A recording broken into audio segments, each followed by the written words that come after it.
हमारे कैप्टन है यीशु मसीह। हमारे इस लड़ाई भूमि में हमारे इस सेना के आगे है। हम उसकी कैप्टनशिप को मानते हुए उसकी अधीनता में है, लेकिन हमें उस कैप्टन की इशारा समझना चाहिए।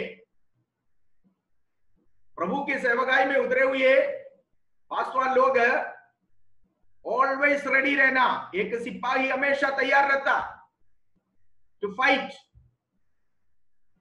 है ना। प्रतिदिन पौलुस कहता है कि मैं प्रतिदिन दूसरों से वचन सुनाकर मैं अपने शरीर को मारा कूटा कर अपने वश में करता। देखा, एक बॉडी लैंग्वेज भी होती है। बॉडी को, शरीर को पौलुस कहता मैं प्रतिदिन अपने शरीर को मारा कूटा करके अपने वश में कर लेते हैं, ताकि मैं दूसरों से प्रचार करने के बाद अपने आप को नालायक न बनाओ। देखा, एक मिलिट्री में भर्ती किया हुआ एक सिपाही अगर प्रतिदिन एक्सरसाइज करता है तो हमारा मल्लयुद्ध मांस और लहू से नहीं। एफिसियों की पत्री में 6 में 10वीं आयत से लेकर जब हम पढ़ते हैं, वहां पर पौलुस कहता है, एफिशियंस चैप्टर 6 वर्स 10 ऑनवर्ड्स जब हम पढ़ते हैं, पौलुस कहता है हमारा ये मल्लयुद्ध मांस और लहू से नहीं, बल्कि प्रधानों से और अंधकार के उस अधिकार से है, अंधकार की सेना से है, अंधकार की सामर्थ्य से है, जिससे लड़कर हमें उसकी मुंह से, उसके पंजे से, शैतान की पंजे से, शैतान की मुंह से आत्माओं को बचाकर अंधकार से ज्योति में लाना, वो कार्य प्रभु हमें दिया हुआ है। ये एक मल्लयुद्ध है जो अंधकार की सामर्थ्य के साथ हमें प्रतिदिन करने का है। इसलिए उस लड़ाई में जीतने के लिए, उस लड़ाई में लड़ने के लिए हमें प्रतिदिन अपने आप को एक्सरसाइज करके प्रभु के वश में हमें अपने आप को करना है। इट्स नॉट दैट जब आपको मीटिंग हो, जब आपको मैसेज देना हो तब आप परमेश्वर का वचन का अध्ययन करें, बल्कि हमें हमेशा तैयार रहना। पौलुस कहता है 18वीं आयत में, ये एक लड़ाई है, तू मेरे साथ लड़ाई लड़। तो सेवकाई, प्रभु ने आपको जो सेवकाई में बुलाया, ये सेवकाई एक लड़ाई के तुल्य है। आप एक खेल के मैदान में नहीं है, बल्कि आप एक लड़ाई के भूमि में है।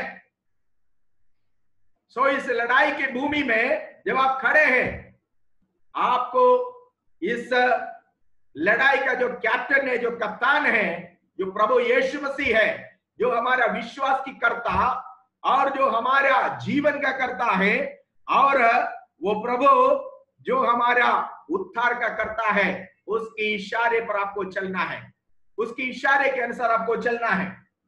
तो पौलुस यहां पर कहता है कि तुम मेरे साथ अच्छी कुश्ती लड़।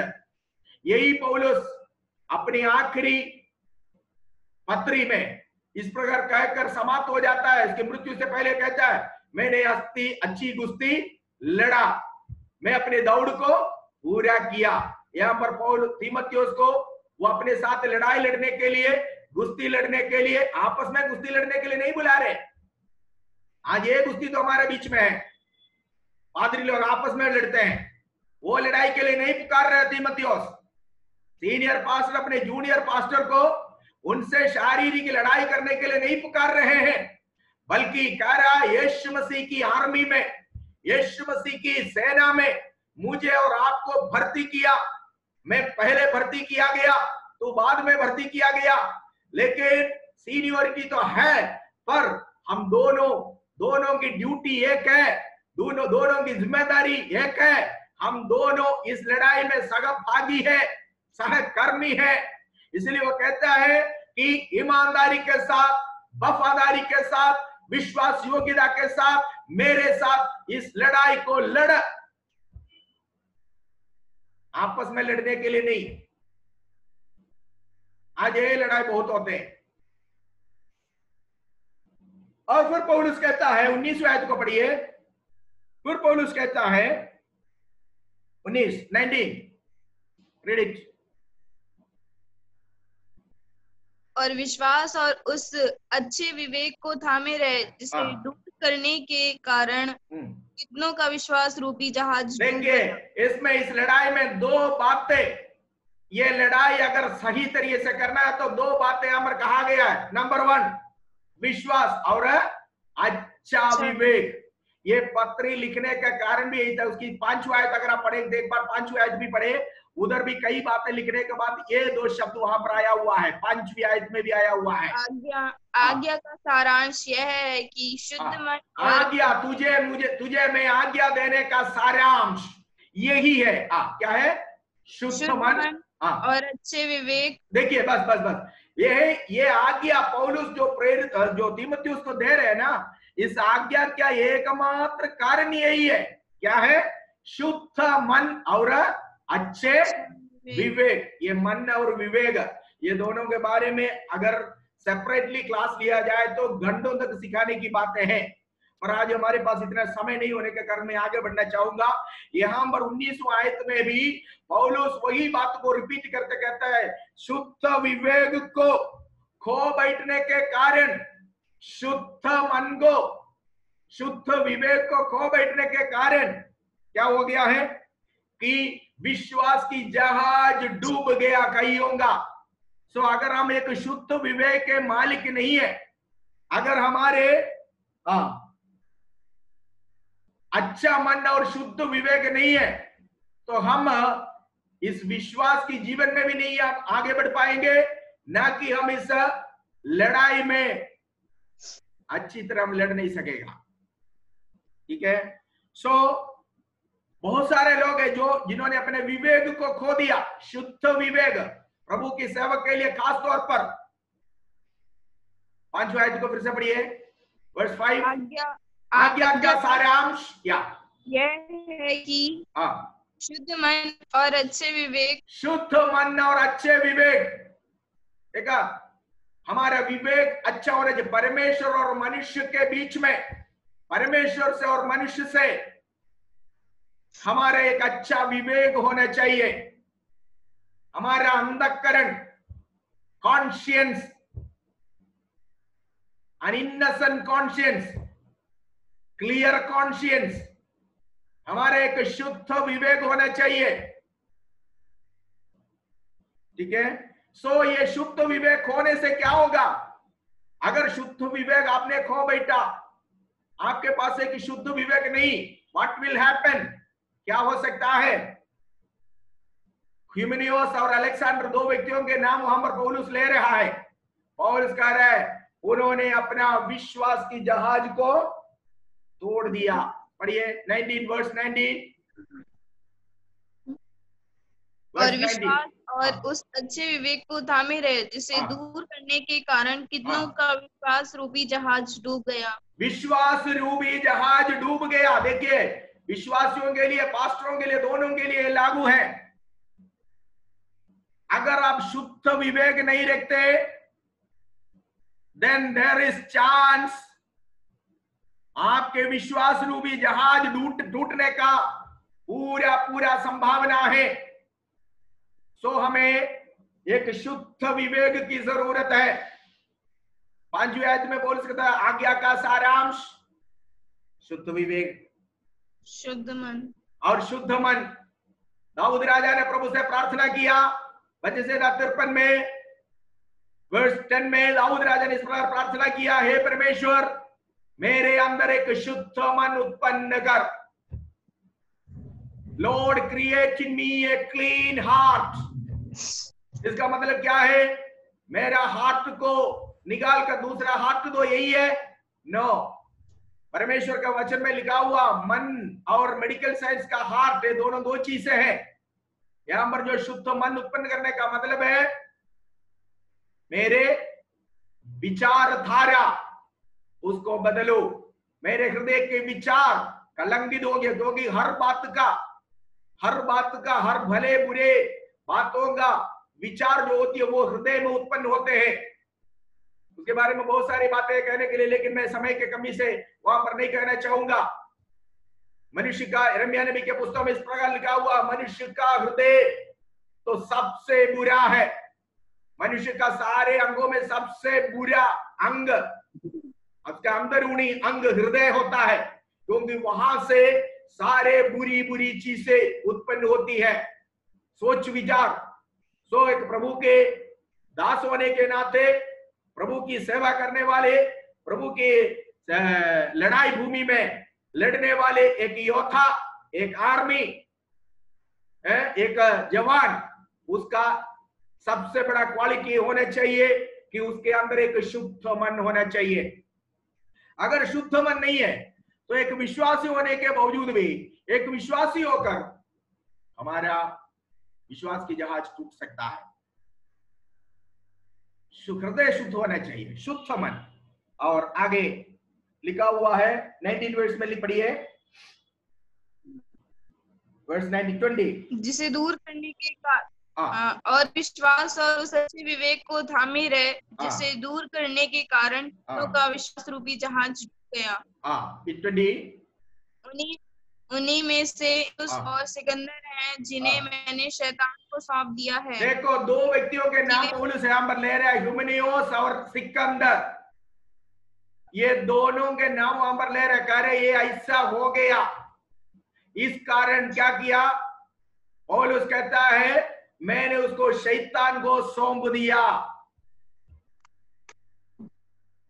देखा, स्ट्रिक्ट एक्शन लेने के लिए ऐसा लोग जिन्होंने अपने अच्छे विवेक को खो बैठा और कलीसिया का मेंबर बनकर बैठा हुआ है, जो लोग शुद्ध मन वाले नहीं है, अपने विवेक को खो बैठा, जो अपने विश्वास रूपी जहाज को तोड़कर बैठा हुआ है, अभी भी कलीसिया में है।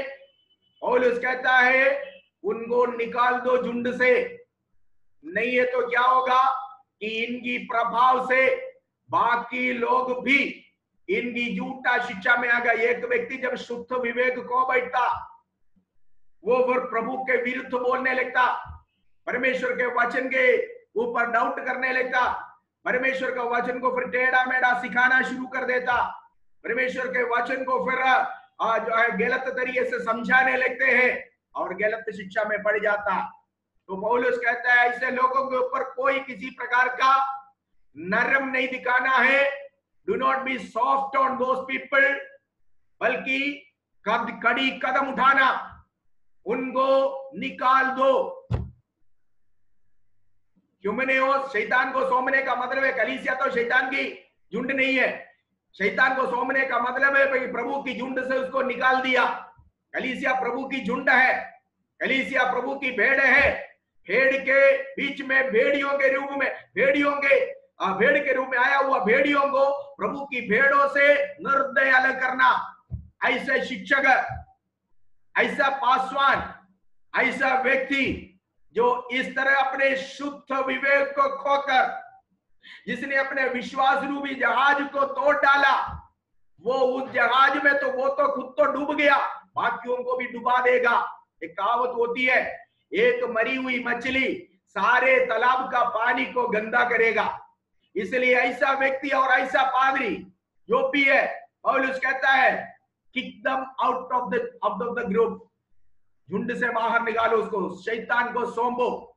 शैतान को सौंपने का मतलब है कि वो पश्चाताप कर वापस आए। ठीक है। सो एक व्यक्ति के ऊपर कब हम इसी प्रकार का डिसिप्लिनरी एक्शन ले सकता है? तीमुथियुस की पूरी पत्री कलीसिया के डिसिप्लिन के लिए लिखा हुआ है।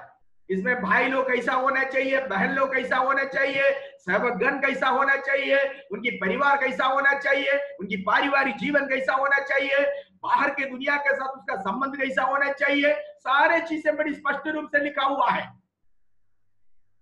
ठीक है। इसलिए इन सारे बातों को आपको स्पष्ट रूप से समझाना भी बहुत जरूरी है, क्योंकि कलीसिया में किस प्रकार व्यवहार होना चाहिए, what to be done and what not to be done, क्या करना चाहिए क्या नहीं करना चाहिए, इसमें बहुत सारे चीजें इस किताबों में, इस पत्रियों में लिखा हुआ है, इन तीनों पत्रियों में। So when we make a study on that, हम जब इसके ऊपर पढ़ाई करते हैं तो हमें हर चीज के ऊपर डिटेली समझना चाहिए। जल्दी जल्दी भागने से कुछ दिमाग में नहीं आएगा, वो आपके अंदर ज्यादा कंफ्यूजन बना सकता है। सो परमेश्वर का वचन पुराना नियम और नया नियम से जो एक्सप्लेनेशन की जरूरत है वो लेकर पढ़कर आगे बढ़े तो आप जाकर कंफ्यूजन में ना बने, बल्कि आप परमेश्वर के वचन में मजबूत रह सकता है और दूध का दूध और पानी का पानी अलग कर आप लोगों को सिखा सकता है, दिखा सकता है। सो कलीसिया जो है वो प्रभु यीशु मसीह की कलीसिया चारों तरफ से बाड़ा बांधा हुआ एक बगीचा है, मैंने आपको बताया है, ठीक है। ये परमेश्वर का अपना निजी बगीचा है। सो परमेश्वर इसके ऊपर शासन करता है। लेकिन जब एक व्यक्ति को अगर कलीसिया से बाहर करना है तो 3 प्रकार की बातें मेनली होना चाहिए। अगर वो इसी प्रकार ह्यूमेनियोस और अलेक्जेंडर के नाई अपना शुद्ध विवेक खोकर विश्वास रूपी जहाज को तोड़ दिया हुआ लोग है, जो जाकर शैतान की शिक्षा में पढ़कर वो शैतानिक शिक्षा, झूठा शिक्षा अगर लोगों को फैलाते हुए आपको पता चल रहा है, उस समय उसको आप कलीसिया से बाहर निकाल सकता है। दूसरा, कलीसिया के अंदर लगातार लड़ाई करने वाले या प्रॉब्लम क्रिएट करने वाले लोगों को आप झुंड से अलग रख सकता है। तीसरा,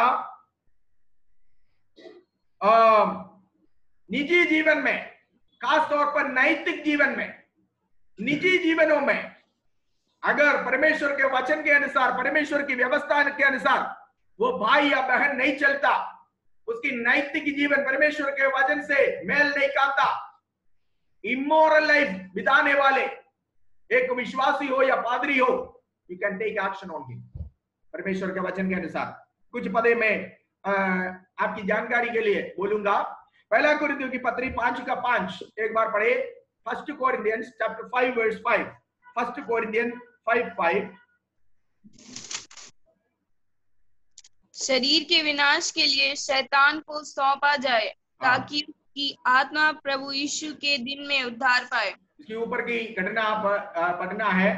यहाँ पर लिखा हुआ उस व्यक्ति जो गड़बड़ करता है कलीसिया में, उसको शैतान को सौंप दिया जाए।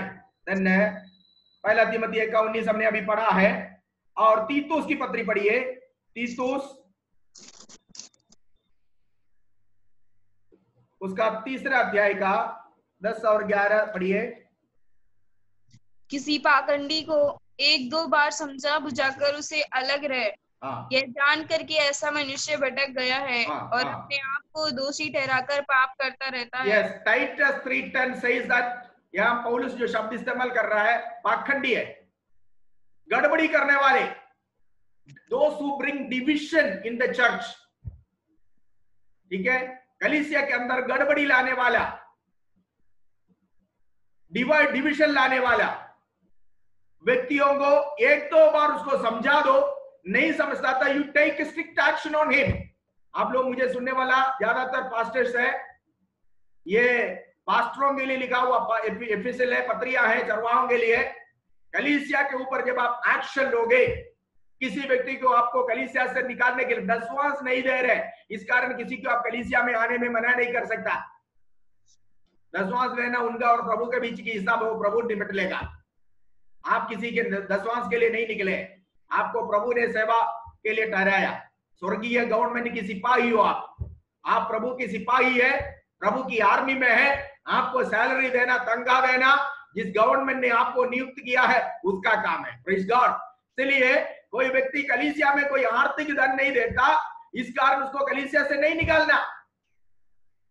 बल्कि अगर कलीसिया में लड़ाई करता है, गड़बड़ी करता है, पाखंडी, हत्ती की भेष में, केवल भेष है भक्ति का, और आंतरिक तौर से अंदरूनी अगर उसको देखा जाए अंदर ही अंदर से वो जंगली है, दुनिया का स्वभाव प्रकट होता है और उसकी जीवन सही नहीं है, बाकियों का विश्वास के लिए वो एक ठेस का कारण है, तो बाकी लोगों की संगति में प्रभु में बढ़ने के लिए वो एक ठेस का कारण है, तो you can take action on him, Titus 3:10 में लिखा हुआ है, एक दो बार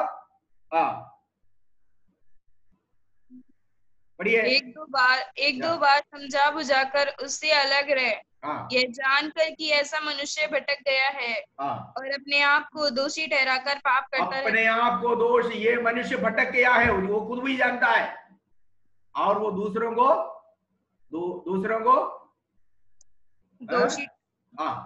वो दूसरों को एक नुकसान का कारण हो सकता है। इस कारण तुम उसको एक दो बार उसको समझाओ, अगर नहीं समझता, नहीं सुधरता, टेक एक्शन ऑन हिम। ठीक है। सो या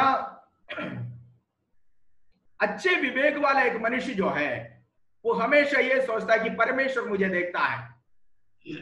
ठीक है। और वो कभी भी घमंड से नहीं भरेगा, कभी भी अहंकार से नहीं भरेगा। वो नम्रता के साथ परमेश्वर मुझे देखता है इस भय और डर के साथ आगे बढ़ेगा। लेकिन जिसने अपना अच्छा विवेक खो बैठा, उसके अंदर से एक तो घमंड निकलेगा, दूसरा वचन को टेढ़ा मेढ़ा करके, वचन को गलत मतलब निकाल के, वचन को वो घुमा फिरा के अपनी गलती सही साबित करने के लिए कोशिश करेगा। वो है झूठा शिक्षक। उन लोगों के अंदर से झूठा शिक्षा निकलेगा और उनके वो बातें सुनकर लोग क्या करेंगे, झूठा शिक्षा में पढ़ने का संभावना है। कल मैंने आपको बोला यही बाइबल है जो लेकर ये इसी तरह टेढ़ा मेढ़ा सिखाने वाले आते हैं, जो कहते हैं कि यीशु के नाम में बपतिस्मा होना चाहिए, क्योंकि प्रेरितों ने यीशु के नाम में बपतिस्मा दिया। प्रेरितों ने यीशु के नाम में बपतिस्मा दिया ही नहीं। प्रेरितों ने ये कहा विश्वास करने वाले को, सो हम क्या करें पूछा, तब कहा तुम में से हर एक जन अपने अपने पापों की मुक्ति के लिए यीशु मसीह के नाम से बपतिस्मा लो। बपतिस्मा लो और बपतिस्मा दो, ये दोनों दो बात है। देना और लेना दोनों दो बात है। बपतिस्मा लो करके जिसको बोला, जिनको लेना है लेने वालों को बोला लो, देने वालों को बोला पिता पुत्र पवित्र आत्मा के नाम से बपतिस्मा दो। वचन समझने की गलती है ये। यही वचन लेकर, यही बाइबल लेकर लोग आकर इस तरह का झूठा शिक्षा सिखाएंगे, पिता पुत्र पवित्र आत्मा के आत्मा से नहीं है, बल्कि तुम्हें यीशु के नाम से बपतिस्मा लेना। पतरस ने कुरनेलियुस के घर में भी ये कहा कि इन्हें यीशु के नाम में बपतिस्मा दो। क्यों? क्योंकि इन्हें दो, देने के लिए बोला। पतरस ने कहा, वो प्रभु ने नहीं कहा। विश्वास करने वाले लोगों से कहा तुम में से हर एक जन बपतिस्मा लो। किसके नाम से? यीशु के नाम से। यीशु के नाम से ही बपतिस्मा लेने वाले, और देने वाला पिता पुत्र पवित्र आत्मा के नाम से देंगे। इसके बारे में इससे पहले क्लास में मैंने क्लियरली बताया, इस कारण आज मैं यहां नहीं रुकना चाहूंगा। तो मेरे कहने का मतलब यही बाइबल है जो लेकर लोग वचन को गलत तरीके से समझाएंगे और हमारा विश्वास रूपी जहाज को तोड़ सकता है। जब अंतरात्मा, अंतःकरण, हमारा विवेक अशुद्ध हो जाता है, उस समय हमारे अंदर इस तरह की गलत विचार, मतलब इस तरह की वचन टेढ़ा मेढ़ा करके समझाने का, सिखाने का नया तरीका अपनाने का एक विचार हमारे अंदर आता है। ठीक है। यीशु मसीह जो सेवकाई नहीं किया, प्रेरितों ने जो सेवकाई नहीं किया, जिस तरीके से उन्होंने सेवकाई नहीं किया, उस तरीके को हमें अपनाना नहीं चाहिए। भीड़ इकट्ठा करने के लिए मजिशियंस जो करता है वो हमें नहीं करना चाहिए। ये परमेश्वर के वचन के विरुद्ध है। सो पौलुस कहता है कि शुद्ध विवेक, जो भविष्यवाणी तुम्हारे बारे में किया, पौलुस के इस भविष्यवाणी के बारे में अच्छी तरह मालूम है। हो सकता है पौलुस ने ये भविष्यवाणी किया हो, इसलिए पौलुस को कंफर्मेशन है कि तीमुथियुस को प्रभु ने इस सेवकाई के लिए बुलाया।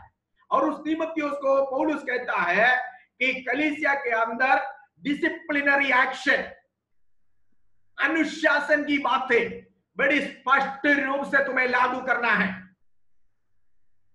ठीक है। और जब तुम ऐसा डिसिप्लिनरी एक्शन लेगा, तुम्हारा विवेक शुद्ध होना चाहिए, तुम्हारा विवेक तुझे प्रिक करना नहीं चाहिए, तुम्हारा विवेक तुझे खोजना नहीं चाहिए। किसी के विरुद्ध एक्शन लेने के बाद आपको पश्चाताप ना करने पाए कि मुझे ऐसा ना करना चाहिए था, बल्कि पूरा पूरा प्रभु से पूछकर, प्रभु की आत्मा की अगुवाई के अनुसार, परमेश्वर की गाइडेंस पाकर ही एक विश्वासी या पास्टर के ऊपर आपको डिसिप्लिनरी एक्शन लेना। विवेक शुद्ध होना चाहिए, अंतरात्मा आपको दोषी नहीं ठहराना चाहिए। Your conscience may not judge you about the action you have taken. आपने एक व्यक्ति के विरुद्ध जो एक्शन लिया उसके प्रति आपकी अंतरात्मा आपको कभी दोषी न ठहराए, जज न करे। इसलिए शुद्ध विवेक होना चाहिए। Being a pastor, being a leader, एक अगुवे होकर, एक पासवान होकर आपका विवेक शुद्ध होना चाहिए। You got understand? इतनों के समझ में आ गया? Okay, good. सो अच्छे मन का और शुद्ध विवेक का व्यक्तित्व होना चाहिए आपका। Your personality should be clear conscience and अच्छे दिल वाले होने चाहिए। देन अगर ये विवेक खो बैठ गया तो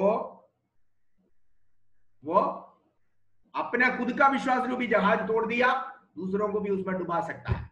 मैं तो डूब गया भाई, तुम भी डूबो करके उसको गलत शिक्षा में फंसा के खींच कर ले जाएगा। ठीक है?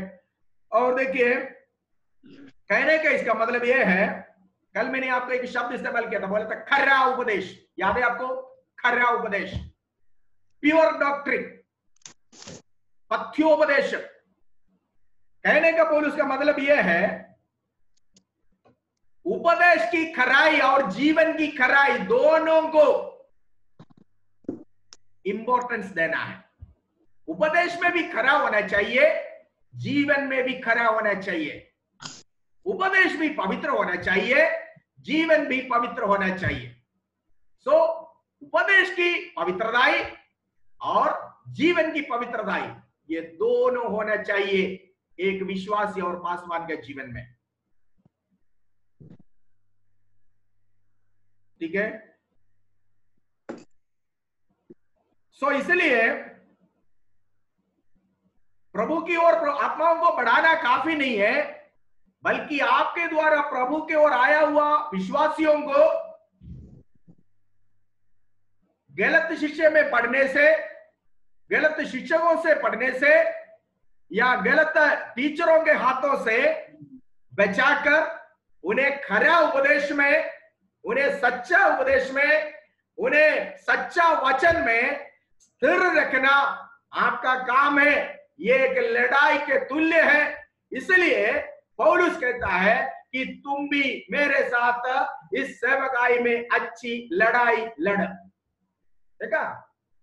दुरुपदेशों से, गलत शिक्षा से, गलत शिक्षकों से, गलत टीचरों से, गलत अगुओं से आपके द्वारा प्रभु की ओर फेरे हुए लोगों को, प्रभु की ओर आया हुआ लोगों को सही वचन समझाकर सही वचन में स्थिर रखना, सही वचन में आगे बढ़ना, ये एक लड़ाई से कम बात नहीं होती है। इट्स ए फाइट है, एक लड़ाई है, ये वार है, ये वार है, एक युद्ध है। आपको युद्ध करना पड़ेगा इन झूठे शिक्षकों से, झूठे शिक्षे से। आपको लड़ाई लड़के आपके भेड़ों को जो है, आपके लोगों को हरा वचन में स्थिर रखना एक लड़ाई के बराबर की बात है। इस कारण पौलुस कहता है तुम भी मेरे साथ अच्छी लड़ाई लड़। You got understand? कितनों के समझ में आ गया? ठीक है? सो एवरी डे, जैसे एक सिपाही प्रतिदिन अन्य देशों से, दुश्मन से उसको लड़ाई हो या ना हो, एक लड़ाई, एक सिपाही जैसे प्रतिदिन अपने आप को कुश्ती कर कर, एक्सरसाइज कर कर अपने आप को उस लड़ाई के लिए योग्य बनाते हैं, इसी प्रकार प्रभु के आर्मी में भर्ती किया गया जवानों, प्रभु के सेना में भर्ती किया हुआ जवानों, प्रभु की आर्मी में भर्ती किया हुआ सोल्जियर्स, आपको प्रतिदिन इस लड़ाई के लिए इस झूठे शिक्षे से, झूठे शिक्षकों से, झूठा वचन से, टेढ़ा मेढ़ा प्रचार करने वाले लोगों की बातों से, वचनों से लड़ाई लड़कर आपके भेड़ों को खरा वचन सिखाकर, खरा उपदेश में स्थिर कर खराई में आगे बढ़ाने के लिए आपको प्रतिदिन लड़ाई लड़ना होगा।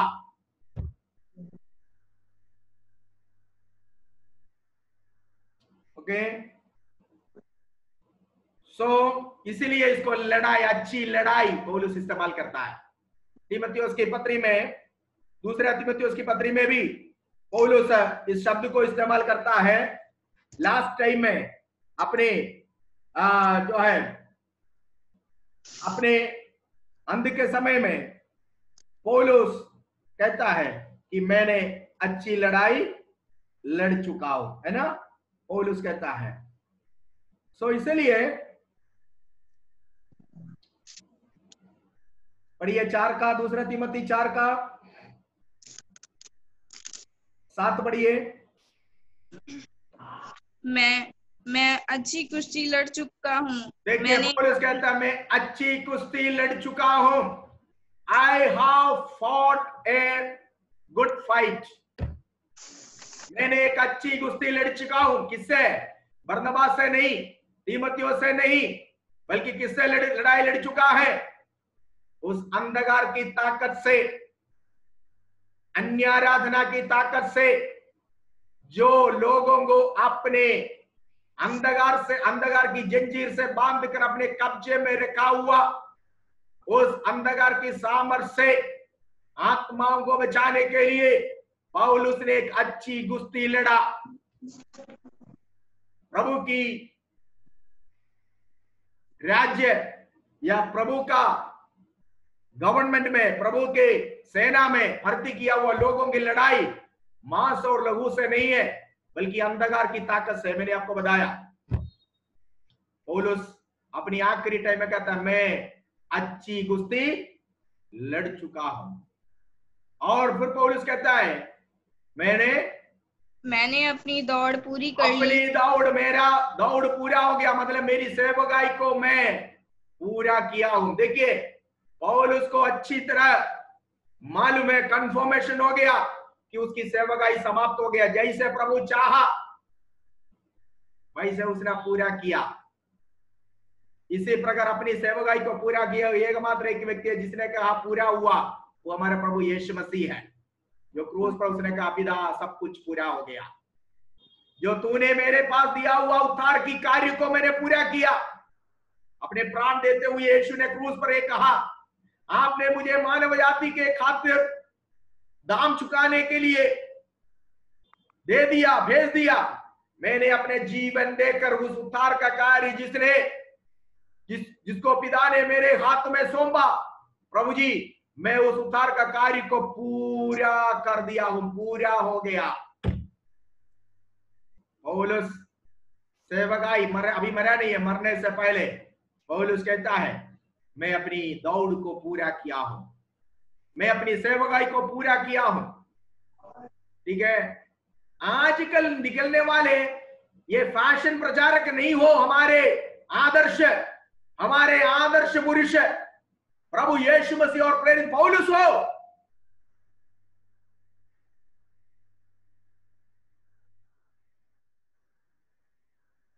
पौलुस को अपना आदर्श पुरुष बनाइए सेवकाई में, प्रभु यीशु मसीह को अपना आदर्श पुरुष बनाइए।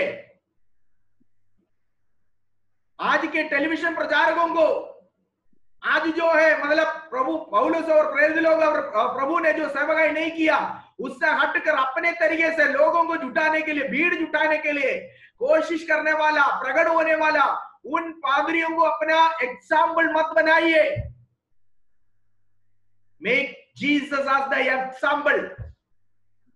आपकी सेवकाई पौलुस की सेवकाई जैसे हो, आपका जीवन पौलुस का जीवन जैसा हो। तो पौलुस कहता है मैंने अपने दौड़ को पूरा किया। ओके, और कहता है लास्ट में मेरे लिए वो मुकुट रखा है जो प्रभु अपने सारे प्रेम करने वालों के लिए रखा हुआ है। So this is the end of, तो मेरा कहने का मतलब इसलिए पौलुस ने 18वीं आयत में वो शब्द इस्तेमाल किया हुआ है लड़ाई। लड़ाई का मतलब आप समझ रहे होगा कि एक सिपाही से संबंधित, मिलिट्री से संबंधित शब्द है। जैसे एक सिपाही लड़ते हैं, इसी प्रकार हमें सेवकाई में लड़ना है। विश्वासियों से नहीं लड़ना, सहकर्मी पादरियों से नहीं लड़ना, बल्कि अंधकार की ताकतों से लड़कर, आत्माओं को जीतकर, अंधकार की जंजीर को तोड़कर प्रभु के पास उन्हें अद्भुत रोशनी में लेकर आना एक लड़ाई से कम नहीं है। इसलिए पौलुस कहता है कि तू मेरे साथ लड़ाई को लड़। ठीक है, that is end of chapter 1। Chapter 2 verse 1 to 5 आप पढ़िए।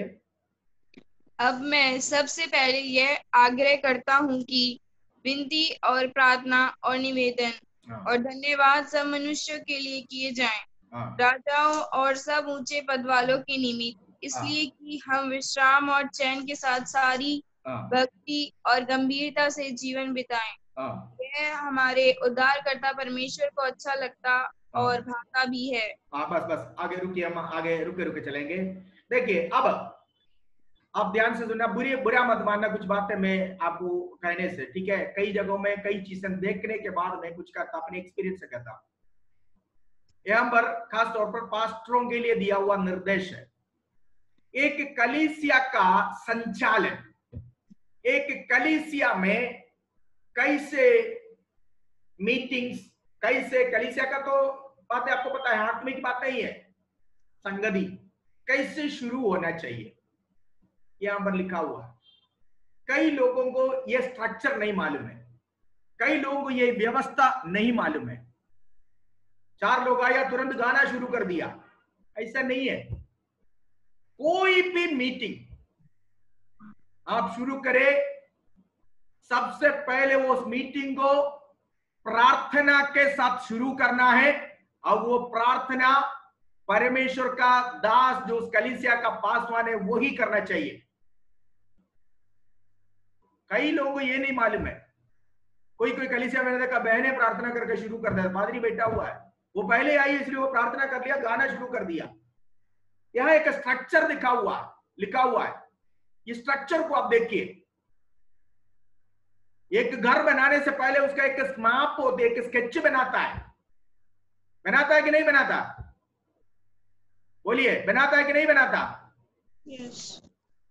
कि ईंट उतार दिया और काम शुरू कर दिया, ऐसा होता है? नो, हर एक चीज का एक स्ट्रक्चर है। अभी मैं कुछ बातें आगे को जब बोलूंगा आपको हर्ट नहीं होना, बल्कि गलती अगर आप कर रहे हैं तो सुधारने के लिए बोल रहे हैं। अगर आप गलती कर रहे हैं तो आपको सुधारने के लिए बोल रहे हैं, किसी व्यक्ति को टारगेट करके नहीं बोल रहा हूं। पहले मैं आपको बता रहा हूं, don't feel bad, don't feel hurt. This class is to equip you, आपको बनाने के लिए है, तैयार करने के लिए है।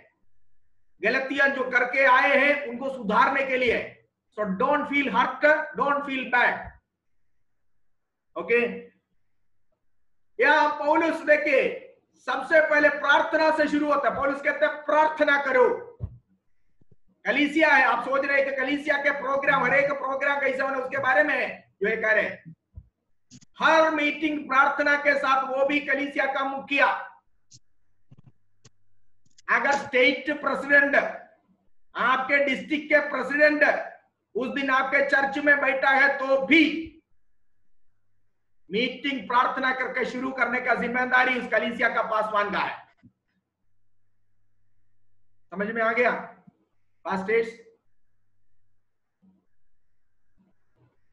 कई पास्टर से ज्यादा थोड़ा पास्टर की पत्नी तेज होती है, इसलिए वो क्या करता है, पास्टर तो वहां बैठे, पास्टर की पत्नियां सामने आ जाते। मैं बुरा नहीं कर रहा, कहीं देखा हुआ बातें हैं।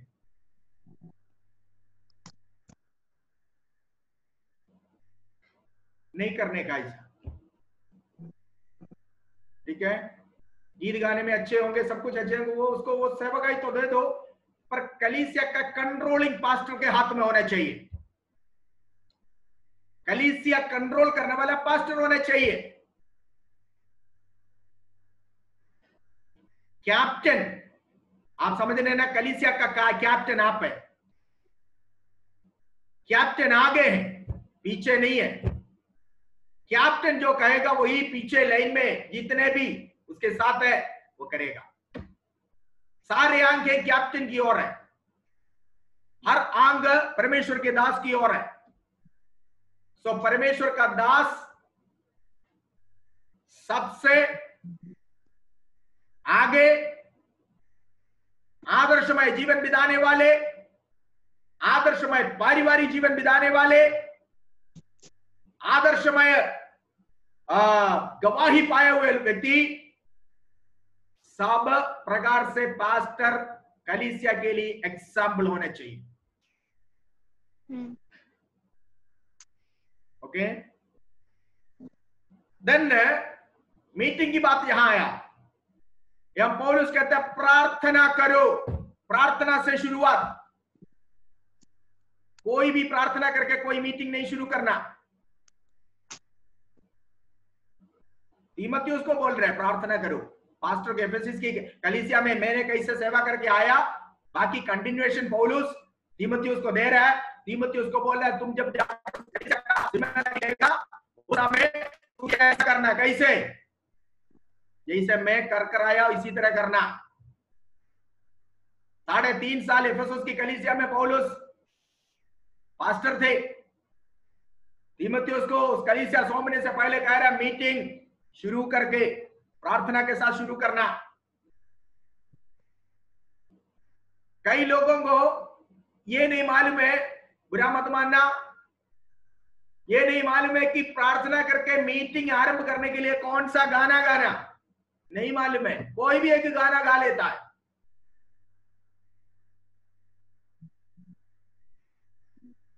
कलीसिया मीटिंग आरंभ करने के लिए प्रार्थना कैसा करना चाहिए, क्या क्या प्रार्थना करना चाहिए। एक मीटिंग आप कलीसिया के पवित्र आराधना शुरू करते वक्त पूरे विश्व के लिए प्रार्थना करना, हमारे अधिकारियों के लिए, गवर्नमेंट के लिए, उसके लिए, इसके लिए है, ये सब नहीं है उस समय का प्रार्थना का टॉपिक। उन सब के लिए प्रार्थना करना अलग, आप उसके लिए समय अलग कीजिए, या आपके प्रार्थना के कमरे में प्राइवेट प्रेयर में आप प्रार्थना कीजिए।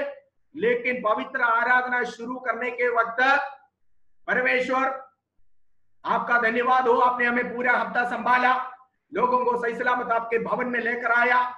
आज की आराधना में आपकी उपस्थिति होना है। परमेश्वर का वचन जैसा प्रचार करना चाहिए वैसा प्रचार करने के लिए हमें कृपा दे।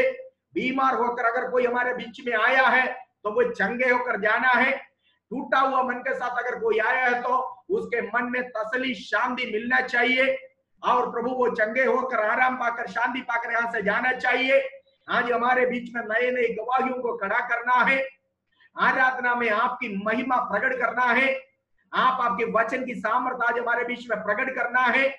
समस्त भाई बहनों को जो आपने लाया उसके लिए धन्यवाद। जो आना चाहते हैं उनको समय पर लाना। शुरू से लेकर आखिरी तक आपकी पवित्र आत्मा की सामर्थ्य भरपूरी और उपस्थिति हमें महसूस करने पाए। आराधना दुख के साथ आया वो लोग आनंद के साथ यहां से जाने पाए। हर बात में आपकी महिमा, इतनी सारी बातें प्रभु की आराधना में होना चाहिए। उस समय कोरोना, उस समय इंग्लैंड, उस समय अमेरिका याद नहीं आना, उसके लिए अलग समय निकाल कर आप प्रार्थना कीजिए, या फिर बिचुआई की प्रार्थना के टाइम में करना है। एक मीटिंग शुरू करते वक्त ये सब है content, pray just for the content, content के लिए प्रार्थना कीजिए। मान लीजिए आप पास्टर को बुलाया किसी ने, पास्टर जी मैं जा रहा हूं, कल रेलवे स्टेशन में जा रहा हूं, आप में जाने से पहले मेरे घर तक प्रार्थना करने के लिए आए। आप जाकर क्या प्रार्थना करोगे? प्रभु जी कोरोना से भरे हुए देश के लिए प्रार्थना करते हैं, हम हमारे उस देश के लिए प्रार्थना करते हैं, इस देश के लिए प्रार्थना करते। ये प्रार्थना करना उचित है? उस समय का टॉपिक यही है, टॉपिक के अनुसार प्रार्थना करना। इसके लिए आपको विवेक की जरूरत है। विवेक,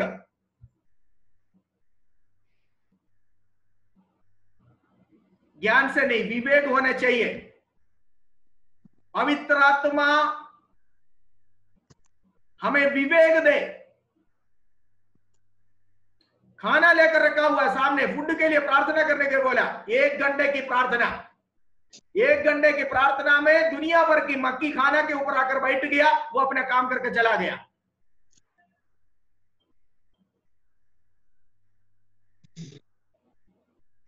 लोगों की गिनती कम होते जा रहा है, हमारे पार्टिसिपेंट्स की गिनती कम होते जा रहा है जब हम ठोस बातें कहने लगे। अगर आपके सामने भोजन लाकर रखा हुआ है, आपको 1 घंटे की प्रार्थना वहां पर करने की जरूरत नहीं है। परमेश्वर इस भोजन के लिए धन्यवाद, जिन्होंने इसको बनाया उन हाथों को, भंडारों को बहुतायत से आशीष दे, जिस भंडार से निकाला उस भंडार को भरपूर कर दे। प्रभु जी इसको खाकर तृप्त होकर पूरी ताकत आपकी महिमा के लिए इस्तेमाल करने के लिए सहायता करे। इस धरती पर इन लोगों को 100 गुना आने वाले धरती पर आनंद जीवन भी प्रदान करे। उन लोगों को हम याद करते हैं जिनके पास भोजन नहीं है, उन्हें अभी भोजन देकर तृप्त करे। आमीन। इसके बदले प्रभु जी हम उस दुकानदार के लिए प्रार्थना करते हैं जिसने आटा दिया, हम उस अकेले वालों के लिए प्रार्थना करते हैं जिन्होंने अच्छा केला भेजा, जिन्होंने प्रभु ये चीनी भेजा। हम उस गन्ने के खेत वालों के लिए प्रार्थना करते हैं, हम उनके लिए प्रार्थना करते हैं, इनके लिए प्रार्थना करते हैं। 1.5 घंटा प्रार्थना किया, खाने में मक्की बैठ गया, मक्की ने आपका काम कर गया, अपना काम कर गया। आपने आंख खोलकर फिर खाना खा लिया, घर में जाकर डायरिया शुरू हो गया, डिसेंट्री शुरू हो गया, पेट गड़बड़ हो गया, 1 हफ्ता अस्पताल में। फिर आप जाकर ये बोलोगे वो घर से मैंने खाना खाया, पेट में पचा नहीं है, पेट में अच्छा नहीं लगा। घर वाले की भला बुरा बोलने की कोई जरूरत नहीं है, ये आपकी गलती से हुआ है।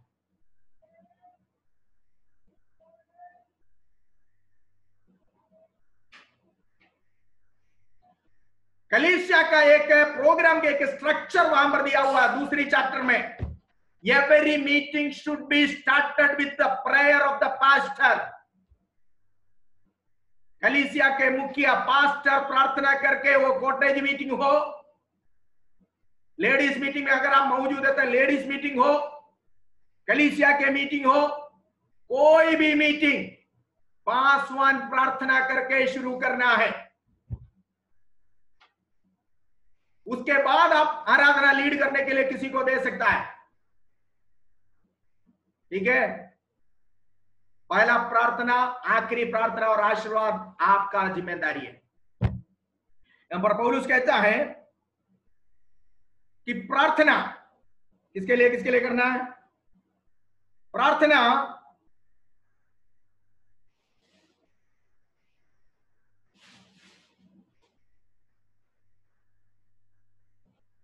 इफिसियों की पत्री 6:18 पढ़िए। प्रार्थना हमारे जीवन में महत्वपूर्ण बात है। Ephesians chapter 6 verse 18, हर समय में प्रार्थना करो, पढ़िए। Ephesians 6:18, हर समय और हर प्रकार से आत्मा में प्रार्थना और विनती करते रहो। सुनिए, प्रार्थना भी ऐसा करना चाहिए कि आत्मा में प्रार्थना करना है। अगर शुरुआत आत्मा में है, शुरुआत जो है वो आत्मा से शुरू किया हुआ है, तो वो मीटिंग भी आत्मा से समाप्त होगा। ठीक है, आत्मा में प्रार्थना अगर करना है तो आपको इससे पहले आत्मा में भरना बहुत जरूरी है। कल मैंने आपको बताया था, आत्मा में प्रार्थना हर समय, हर प्रार्थना आत्मा में करना है, काना मूर्ति के लिए नहीं प्रार्थना करना। पौलुस यहां पर कहता है कि हर समय आत्मा में प्रार्थना करो। हमारे लिए जब प्रार्थना करते तभी भी आत्मा में प्रार्थना करना। और प्रभु का वचन में स्पष्ट रूप से लिखा हुआ है, राजाओं के लिए और अधिकारियों के लिए प्रार्थना करना। सुनिए, एक सिटीजन क्लास के शुरुआत में कुछ लोगों ने मेरे से सवाल किया था, दोबारा मैं उसको यहां पर फिर जवाब रिपीट करना चाहूंगा। एक नागरिक का पूरा जिम्मेदारी है, जिस देश में वो रहता है उस देश की गवर्नमेंट के लिए, अधिकारियों के लिए प्रार्थना करना उनका जिम्मेदारी है। यहां पौलुस कहता है कि प्रार्थना आत्मा में शुरू करना और राजाओं के लिए प्रार्थना करो और अधिकारियों के लिए प्रार्थना करें। कौन है ये राजा और अधिकारी? ये दोनों दो है। हाँ है, ये दोनों दो है। राजा कौन है, अधिकारी कौन है, मैं आपको समझाऊंगा।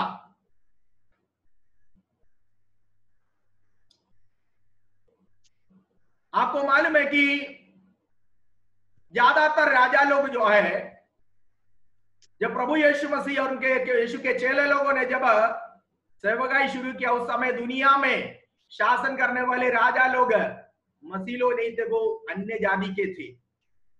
फिर भी पौलुस कहता है यद्यपि भी वो प्रभु को नहीं जानता तो भी उनके लिए आत्मा में प्रार्थना करो।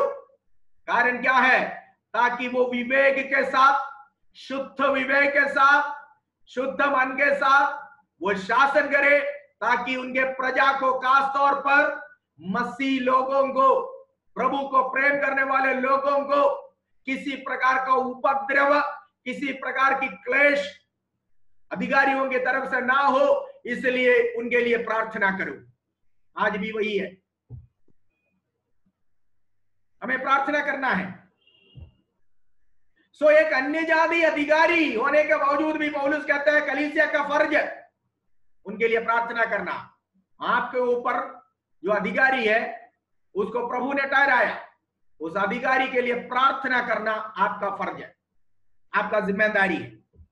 तो हमारे कलीसिया के लोगों को हमें एनकरेज करना, हमारे सारे प्रार्थनाओं में, मीटिंगों में हमारे देश के लिए, हमारे देश को चलाने वाले हमारे अधिकारियों के लिए हमें प्रार्थना करना है, क्योंकि हम इस देश के नागरिक हैं। इस देश को अच्छी तरह चलाने के लिए परमेश्वर ने अच्छा बुद्धि, ज्ञान, विवेक इत्यादि देने के लिए हमें प्रार्थना करना, ये हमारा जिम्मेदारी है, ये हमारा फर्ज है। ठीक है। पुराना समय में आपको मालूम है, पहला शताब्दी विशेष तौर पर कलीसिया के ऊपर बहुत पीड़ा आया। ये पीड़ा सब उन अन्य जाति राजाओं से आया थे। फिर भी कहता है उनके लिए प्रार्थना करो। क्यों?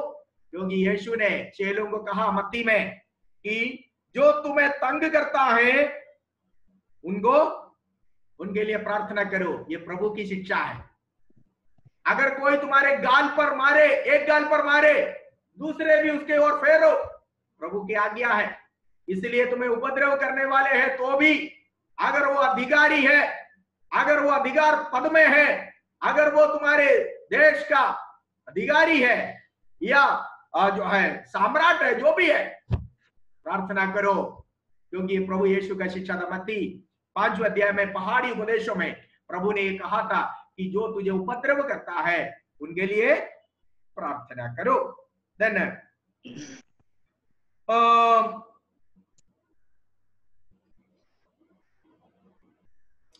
सो इसलिए कलीसिया को पीड़ा देने वाले उन लोगों को भी प्रार्थना करना है, ताकि प्रभु उन्हें भी एक दिन, जैसे पौलुस ने कहा अग्रिप्पा राजा से, इस जंजीर को छोड़कर हे अग्रिप्पा, मैं चाहता हूं कि तुम भी मेरे समान बनो। पौलुस दोनों हाथ बंधे हुए कंडीशन में अग्रिप्पा राजा के सामने खड़े होकर, प्रेरितों का पुस्तक 26वें अध्याय में पढ़ते हैं, भी पढ़ना नहीं, वहां पर पौलुस कहता है हे अग्रिप्पा, मैं चाहता हूं कि इस जंजीर को छोड़कर तुम भी मेरे समान बनो। तो इसलिए हमें अधिकारियों के लिए प्रार्थना करना चाहिए कि वे भी हमारे समान इस जीवित परमेश्वर को जानने पाए। इसलिए आत्मा में उनके लिए प्रार्थना करना है। हालेलुया। सुसमाचार की घोषणा आराम से देश में करने के लिए हमें आजादी हो मिले, लिए प्रार्थना करना। सो प्रार्थना के साथ ही मीटिंग शुरू करना। वो प्रार्थना भी सोते सोते नहीं, आराधना के आरंभ आत्मा में प्रार्थना कर पवित्र आत्मा के साथ शुरू करना, क्योंकि कलीसिया का उद्घाटन पवित्र आत्मा के साथ शुरू हो गया था। प्रेरितों के पुस्तक 2 अध्याय में पहले आयत में जब हम पढ़ते हैं, कलीसिया का उद्घाटन जब हुआ था, पवित्र आत्मा का भरपूरी, पवित्र आत्मा का बहुत बड़ा बवंडर वहां हुआ, पवित्र आत्मा की आग वहां पर प्रकट हुआ, पवित्र आत्मा की सामर्थ्य प्रकट हुआ, पवित्र आत्मा की भयंकर विस्फोट वहां पर हुआ। ठीक इसी प्रकार हमारी आराधना आत्मा की प्रार्थना के द्वारा होना चाहिए। ओके, यहां पौलुस कहता है दूसरी आयत में 2:2 में, राजाओं के लिए और अधिकारियों के लिए प्रार्थना करो। सुनिए, ध्यान से सुनिए, कौन है ये अधिकारी? राजा लोग पब्लिक के साथ, आम जनता के साथ डायरेक्ट कॉन्टैक्ट में नहीं है। राजा और पब्लिक के बीच में खड़े होने वाला कुछ लोग हैं जो प्रजा की बातें राजा तक पहुंचाते हैं और राजा के बातें प्रजा तक पहुंचाते हैं। उन लोगों को अधिकारी कहते हैं। समझ में आ गया? समझ में आ गया? हमारे एग्जाम्पल, हमारे उदाहरण है हमारे प्रधानमंत्री जी। वो डायरेक्ट किसी आम आदमी के साथ उसका कोई संपर्क नहीं है, लेकिन उनकी बातें हम तक पहुंचाने के लिए कौन है? एक तो वो अपने सेक्रेटरी को बोलता है और वो अपने एमपी और एमएलए को बताते, एमएलए उसके नीचे जो है उनको दे दिया। इसी तरह होते होते होते जिस पंचायत में, जिस वार्ड में हम लोग आते हैं या जिस म्युनिसिपालिटी में हम आते हैं, वो म्युनिसिपालिटी के ऑफिस तक उस जानकारी मिलते हैं। इससे बीच में जो खड़े होने वाले लोगों को अधिकारी लोग कहते हैं। हमारे भी बातें इसी तरह है। मुझे और आपको कोई जरूरत है डायरेक्ट, आप हमारे प्रधानमंत्री के साथ हमारा लिंक नहीं है, आप क्या करेंगे? आप इस बात को आपके निवेदन के साथ आपका एमएलए या एमपी या आप उनको देंगे, वो उस बात को पार्लियामेंट में ले जाएंगे, वहां पर डिस्कशन करेंगे, हमारे जो है अधिकारियों के सामने पब्लिक का बात पहुंचाते हैं। तो ये अधिकारी लोग हैं, वे वो लोग हैं जो गवर्नमेंट या अधिकारी राजा और प्रजा के बीच में है। उनके लिए भी प्रार्थना करे। क्यों? ताकि राजा जो बातें कहते हैं ना, वो बातें सही तरीके से, उसमें टेढ़ा मेढ़ा करके कुछ बातें छुपा कर नहीं, बल्कि सही तरीके से प्रजा के पास पहुंचाए और प्रजा की जरूरतें, प्रजा की आवश्यकताएं, प्रजा की समस्याएं बिना कुछ काटे, बिना कुछ जोड़े, जैसे आप कह रहे, मैं कह रहा हूं, वो सिटीज राजा के पास पहुंचाए। यही लोग के हाथ में, यही लोग है गड़बड़ी जो कर सकता है। बीच में प्रजा और राजा के बीच में खड़े होने वाला, जिसको अधिकारी लोग कहते हैं, यही लोग अगर गड़बड़ कर दिया तो अंडरस्टैंडिंग डिफरेंट हो जाएगी। राजा का प्रति प्रजा का अंडरस्टैंडिंग जो है बदल जाएगा, प्रजा के प्रति राजा का अंडरस्टैंडिंग जो है वो बदल जाएगा। गवर्नमेंट को लोग भला बुरा क्यों कहते हैं? क्योंकि इसके बीच में खड़े होने वाले लोग जो प्रजा से वार्तालाप करते हैं, प्रजा को जो है इंफॉर्मेशन ट्रांसफर कर दे या प्रजा की बातें उधर तक पहुंचाने वाले, वो लोगों की कमी से, वो लोग गड़बड़ करने के कारण है। इंफॉर्मेशन हमारे बारे में वो जैसे उधर देता है, उधर से क्या इंफॉर्मेशन आता वो कैसे हमें देता, इस तरह की समझने के कारण, समझ के डिफरेंट थिंकिंग, हमारे जो थॉट है वो डिफरेंट होने के कारण हमारा दूसरों के प्रति हमारा विचार, हमारा अंडरस्टैंडिंग बदल सकता है, वो गड़बड़ हो सकता है। इसलिए पौलुस कहता है अधिकारियों के लिए भी प्रार्थना करो, ताकि वो चुगली करने वाले ना हो, वो सही तरीके से राजा से मिलने वाला निर्देशों को प्रजा तक पहुंचाए और प्रजा की जरूरतें, प्रजा की आवश्यकताएं, प्रजा की समस्याएं सही तरीके से राजाओं के सामने प्रस्तुत करने पाए, ताकि कोई दिक्कत किसी को ना हो। इसलिए प्रजाओं के लिए भी प्रार्थना करना है। आपको मालूम है योसेफ एक राजा नहीं था। योसेफ कौन था? योसेफ मिस्र देश के राजा के राज भवन में नौकरी करने वाले एक अधिकारी था, है ना। योसेफ अच्छा एक व्यक्ति होने के कारण, एक अच्छा अधिकारी होने के कारण पूरे देश में जब अकाल आया, मिस्र देश में धान था, है ना। मिस्र देश में अकाल नहीं आया, कारण क्या था? योसेफ एक अच्छा अधिकारी था। इस कारण ऐसा अधिकारियों के लिए प्रार्थना करने के लिए पौलुस कहता है। ठीक है, मोर्देकाई के बारे में हम एस्तेर के पुस्तक में पढ़ते हैं। ये मोर्देकाई कौन था? मोर्देकाई भी उस राजमहल के एक अधिकारी था जो राजा से डायरेक्ट लिंक रखता है और वो बातें प्रजा से आकर डायरेक्ट लिंक रखने वाला। तो मोर्देकाई यहूदी लोगों से भी, प्रजा से भी लिंक रखता था, राजा से भी लिंक रखता था। योसेफ इसी तरह, योसेफ प्रभु का दास है, प्रभु को भय मानने वाला है, लेकिन राजा, मिस्र देश के राजा प्रभु को मानने वाले नहीं है। फिर वे उस राजा की बातें सुनकर उसको सही उपदेश देने में, सही गाइडेंस देने में योसेफ को प्रभु ने वहां पर महल में इस्तेमाल किया। योसेफ एक अच्छे विवेक, अच्छे मन को रखने वाले व्यक्ति होने के कारण समस्त देश में जब अकाल आया, मिस्र देश में धान था, याकूब के बेटे वहां पर जाकर धान लेने के लिए मिस्र देश में चला गया। हम ये बात पुराने दिन की पुस्तक से पढ़ते हैं। तो ये दो एग्जाम्पल है जो मैंने आपको बताया अधिकारी कौन है ये समझाने के लिए। वहां पर मैं ज्यादा रुकना नहीं चाहूंगा, बहुत सारी बातें, बहुत चीजें वहां पर बताने के लिए, पर हम आगे बढ़ेंगे। ये चैप्टर को मैं कोशिश करूंगा आज समाप्त करने के लिए। एनीवे, सो प्रार्थना का इसी प्रकार एक व्यक्ति के और बारे में कहा, दानियल। आप लोग सब दानियल के बारे में जानते हैं। दानियल एक राजा नहीं था। दानियल नबूकदनेस्सर राजा के महल में, राजमहल में अंदर सेवा करने वाला एक अधिकारी था।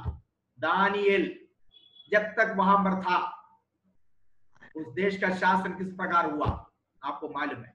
ठीक है, इसी प्रकार अच्छे अधिकारियां लोगों के और प्रजा, राजा और प्रजा के बीच में खड़े होने के लिए उन अधिकारियों के लिए प्रार्थना करो, ताकि वो अच्छे विवेक वाले, मन वाले होकर प्रजा के लिए और राजा के बीच में, प्रजा की जरूरत राजा से, राजा के निर्देशों को प्रजा से कन्वे करने में, ट्रांसफर करने में, बताने में, वो एक अच्छा सेवकाई निभाने के लिए उन अधिकारियों के लिए प्रार्थना करना। तो कलीसिया का स्ट्रक्चर, मीटिंग कलीसिया प्रार्थना के साथ शुरू करना। कलीसिया के हर मीटिंग प्रार्थना करते वक्त तुम्हें, इसका मतलब ये नहीं कि हमारे हर प्रार्थना में शुरुआत में अधिकारियों के लिए प्रार्थना करना, ऐसा नहीं है, गलत नहीं समझना।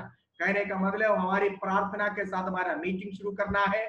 प्रार्थना में हमारे अधिकारियों को भूलना मत। हर मीटिंग में हमारे अधिकारियों के लिए और हमारे ऊपर शासन करने वाले गवर्नमेंट के लिए हमें प्रार्थना करना है।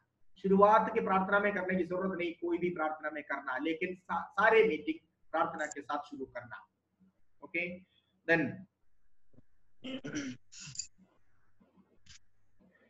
ये प्रार्थना करने का उद्देश्य हमें संपत्ति मिले, धन मिले, दौलत मिले, ये नहीं है, बल्कि सुख और शांति और आराम देश में रहे, लोग परेशान ना हो, किसी को कोई प्रॉब्लम ना हो, इसलिए प्रार्थना करना। ठीक है, यहां पर यस,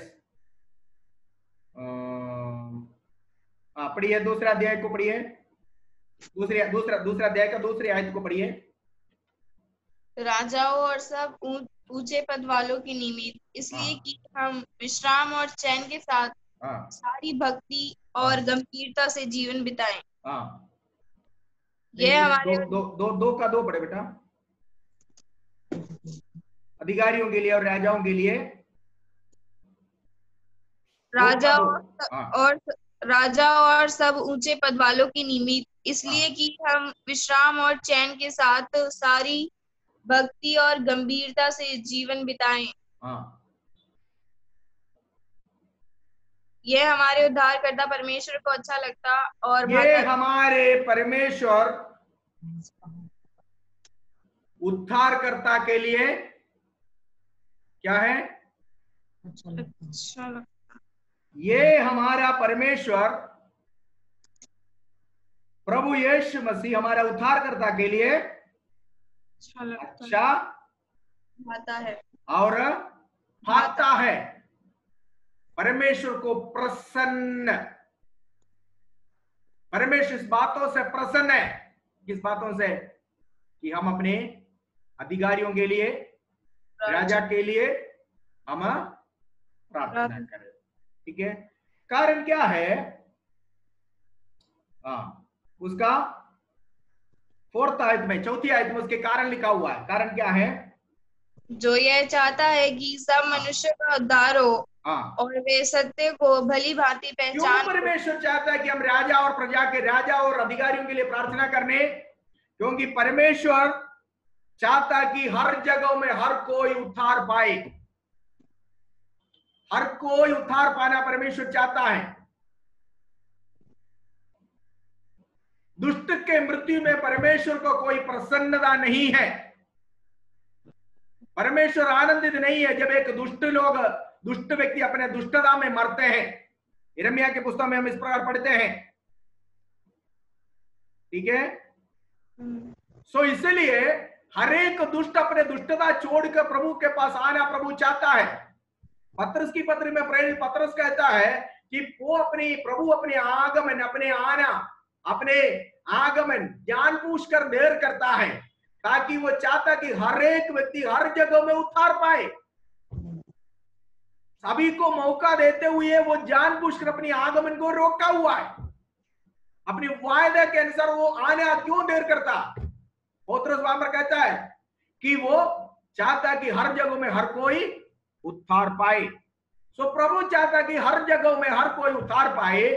इस कारण हमें अधिकारियों के लिए, भले वो विश्वासी हो या अविश्वासी हो, हमें हमारे अधिकारियों के लिए और राजाओं के लिए भी प्रार्थना करना। प्रेरितों की पुस्तक में आइए, आप 17वें अध्याय का 30वें आयत को पढ़िए। Acts chapter 17 verse 30। एक्ट्स 17:30 में क्या लिखा हुआ है? इसलिए परमेश्वर ने अज्ञानता के समयों पर ध्यान नहीं दिया, पर अब हर जगह सब मनुष्य को मन फिराने की आज्ञा देता है। देखो, हर जगह में हर मनुष्य को परमेश्वर अज्ञानता के समय को ना लेखा लेते हुए, परमेश्वर काउंट नहीं करता उस समय को। अगर वो लोग अभी प्रभु में नहीं है, परमेश्वर उसको काउंट नहीं करता, फिर भी प्रभु का उसको मौका देता। So it's your responsibility, my responsibility to pray for them. We have to pray. क्योंकि परमेश्वर चाहता कि हर जगह में हर कोई उद्धार पाए। प्रेरितों के पुस्तक 17 का 30वें आयत में हम इस बात को पढ़ते हैं। हर जगह में परमेश्वर हर कोई उद्धार पाना चाहता है। इस कारण है कि प्रभु ने जब चेलों को आज्ञा दिया, जाओ सारे जातियों को चेला बनाओ, पृथ्वी के छोर तक जाकर गवाही देने के लिए। प्रेरितों की पुस्तक 1:8 में प्रभु ने कहा, जब पवित्र आत्मा तुम पर आएगा, तुम सामर्थ्य पाओगे यरूशलेम में, यहूदिया में, शमरिया में और पृथ्वी के छोर तक। है ना? पृथ्वी के छोर तक जाने का मतलब क्या है? प्रभु चाहता है हर जगह में हर कोई उद्धार पाए। यही है, हर जगह में हर कोई उद्धार पाना प्रभु चाहता है। इसलिए हमें प्रार्थना करना, इसलिए हमारे बिचवाई की प्रार्थना में, हमारे इंटरसेशनल प्रेयर में हमें राजाओं के लिए और अधिकारियों के लिए हमें प्रार्थना करना बहुत जरूरी है।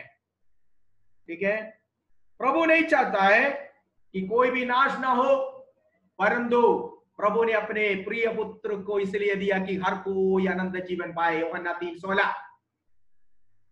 प्रभु नहीं चाहता कि कोई भी व्यक्ति संसार में, कोई भी जाति का, भाषा का, वंश का, गोत्र का नाश हो। इसलिए प्रभु ने अपने प्रिय पुत्र को, अगर यूहन्ना 3:16 में लिखा कि परमेश्वर ने जगत से प्रेम रखा, दुनिया को प्रेम रखा। प्रभु ने जगत से प्रेम रखा, दुनिया में रहने वाले हर एक से प्रेम रखा। हर एक के लिए प्रभु ने अपने प्रिय पुत्र को इस धरती पर मरने दिया, मरने के लिए भेजा, ताकि उसकी मृत्यु के द्वारा उन पर विश्वास कर हर एक जन उद्धार पाना, अनंत जीवन पाना, ये प्रभु चाहता है।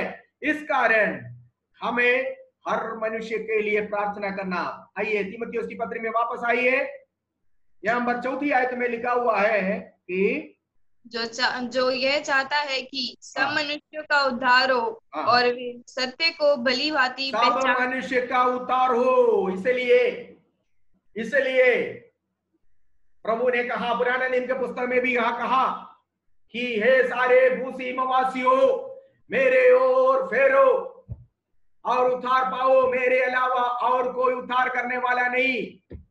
हे सब भूसी मवासियों, मेरी ओर फेरो, है ना। यहां पर मत्ती रचित सुसमाचार में यीशु मसीह कहता है, हे सब परिश्रम करने वाले, बोझ से दबे हुए लोगों, मेरे पास आओ। हे सब कहा हुआ है वहां पर, हे सब लोगों, हे सब परिश्रम करने वालों, सारे जाति भाषा वंश गोत्र के सब लोग उद्धार पाना प्रभु की इच्छा है। प्रेरितों के पुस्तक 17:30 में हमने पढ़ा है। यूहन्ना 3:16 में कहा, परमेश्वर ने जगत से, मतलब दुनिया से, दुनिया का मतलब दुनिया के सारे लोगों से ऐसा प्रेम रखा कि उसने अपने एकलौता पुत्र को दे दिया, ताकि जो कोई उस पर विश्वास करे वो नाश न हो परंतु अनंत जीवन। जो कोई, सब लोग जो उस पर विश्वास करे वो अनंत जीवन पाए। ठीक है। यशायाह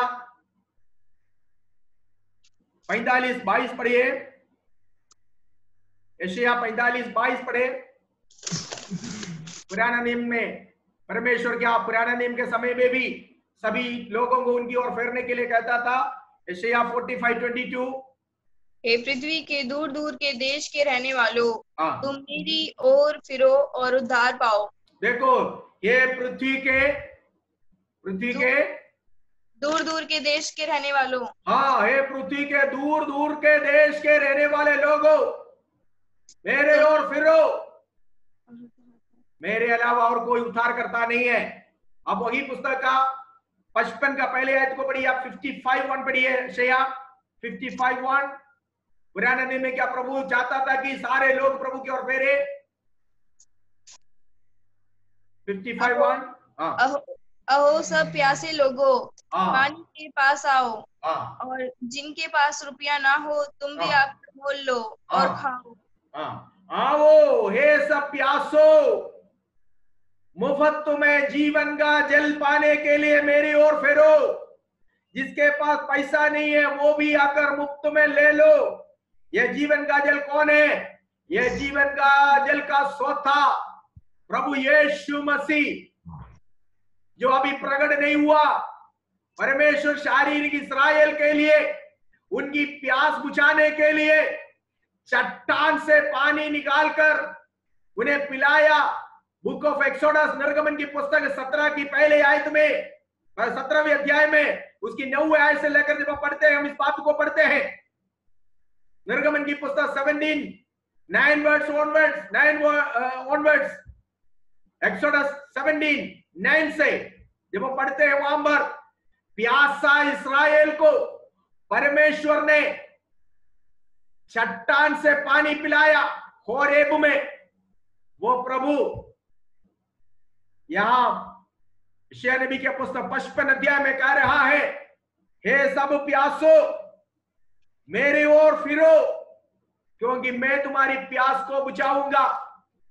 ये चट्टान जिससे फटकर या जिसको फाड़कर प्रभु ने शारीरिक इस्राएल को पानी पिलाया, वो चट्टान प्रेरित पौलुस ने उसका खुलासा किया। कुरिन्थियों की पुस्तक उसका 10वें अध्याय में, निकालिए फटाफट पढ़िए।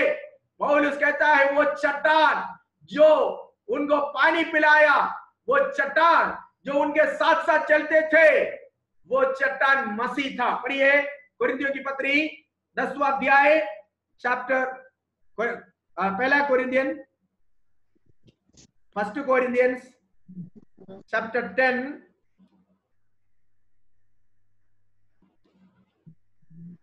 which one? Yeah, पढ़िए verse 4। और सब ने एक ही आत्मिक जल पिया, क्योंकि वे उस आत्मिक चट्टान से पीते थे जो उनके साथ साथ चलती थी, और वह चट्टान मसीह था। सो देखिए पौलुस यहाँ पर कहता है that rock which was broken,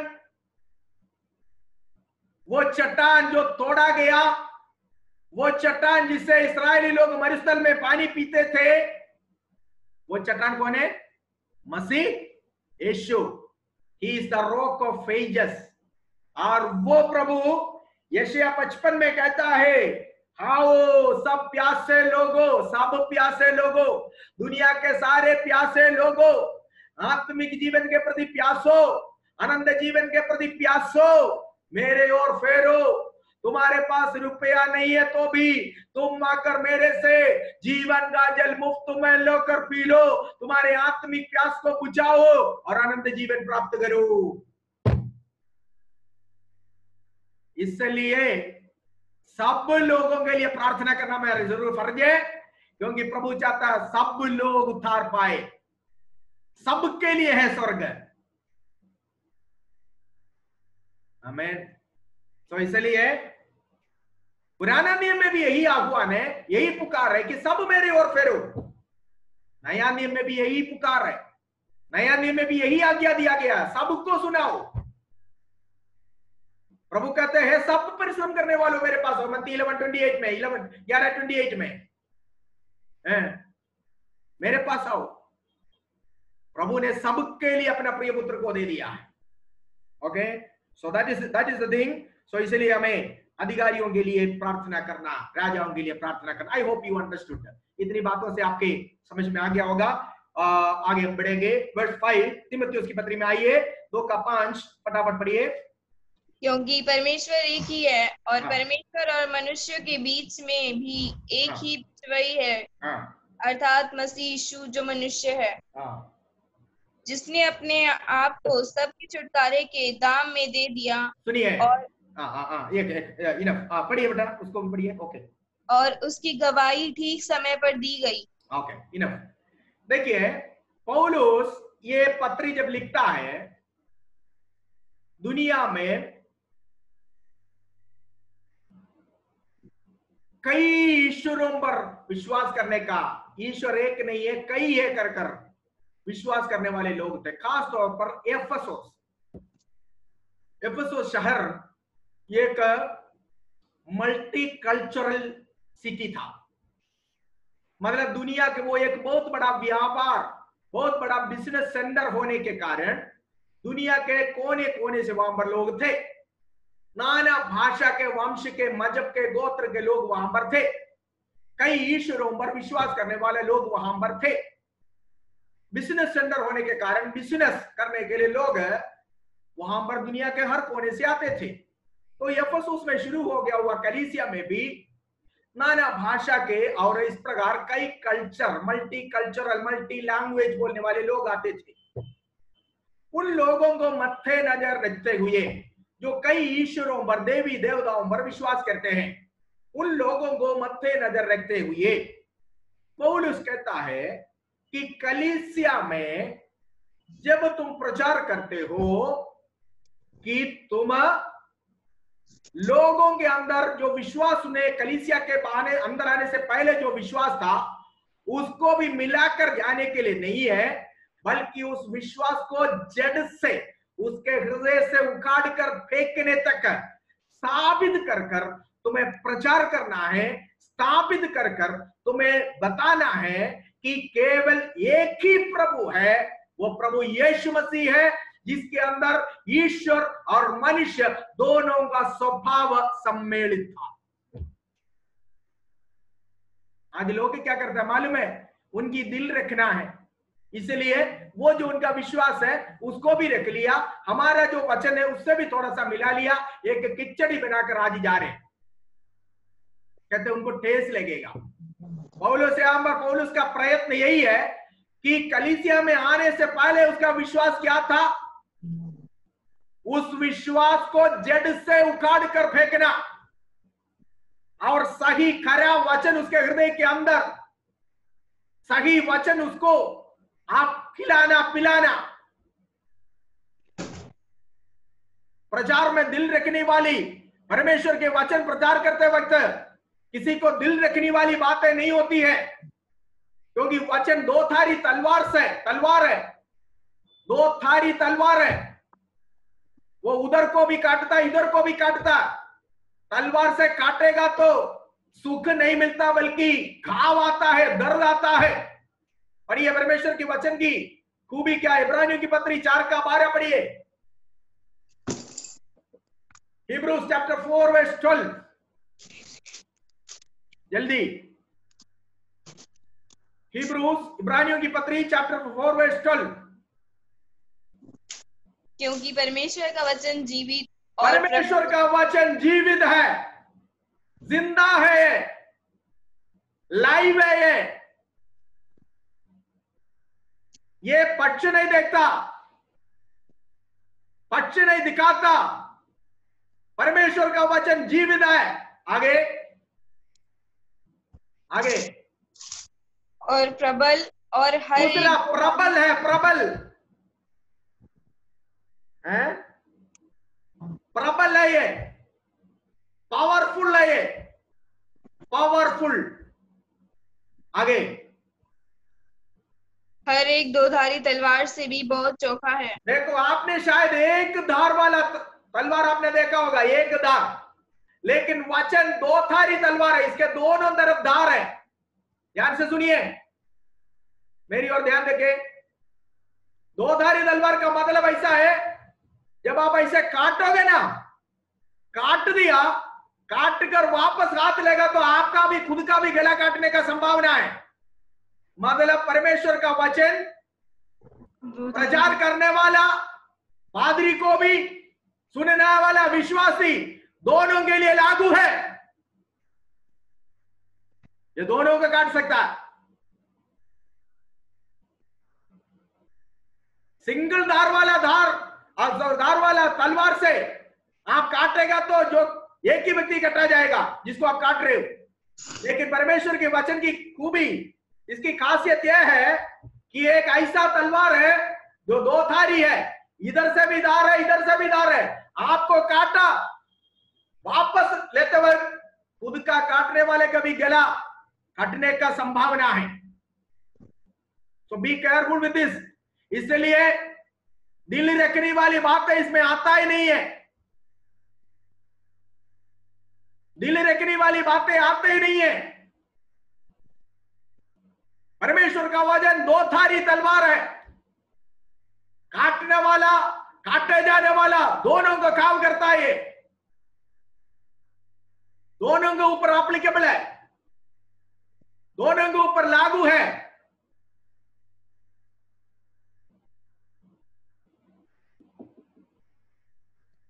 जीवित और प्रबल है, हर एक दो धारी तलवार से अधिक चौका है, गांठ गांठ को और गुर्दों को अलग कर देता है। देखो,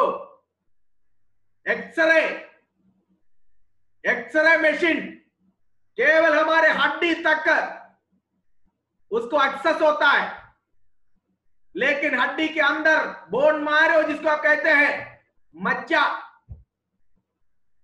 उस मज्जे के अंदर तक घुसने का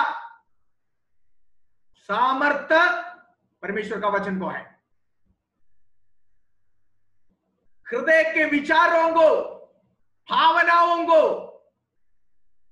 ये वचन रूपी तलवार काट कर बाहर लेकर खुलासा कर देता उसका भी। वो वचन प्रचार करते वक्त पौलुस कहता है, कई ईश्वरों पर विश्वास कर या कई ईश्वरों पर विश्वास करने वाले लोग हैं जो कलीसिया में आए, तुम्हारे पास आए, उस समय उनका पिछला जीवन में जो उन्होंने विश्वास कर आया, उनको भी साथ लेने के लिए, साथ चलने के लिए अनुमति नहीं देना, बल्कि उसके उस विश्वास, उसने जिस अंधकार में थे, उन तमाम चीजों को जड़ से उखाड़ कर फेंकने तक स्थापित करके प्रचार करना। केवल एक ही परमेश्वर है और केवल एक ही बिचवाई करने वाला है, केवल एक ही मध्यस्थ है, केवल एक ही मीडिएटर है जो परमेश्वर और मनुष्य के बीच में, वो और कोई नहीं है, केवल प्रभु यीशु मसीह है, जिसने अपने आप को हमारे उद्धार की खातिर कुर्बानी कर दाम के तौर पर अपने बहुमूल्य जीवन को दे दिया है।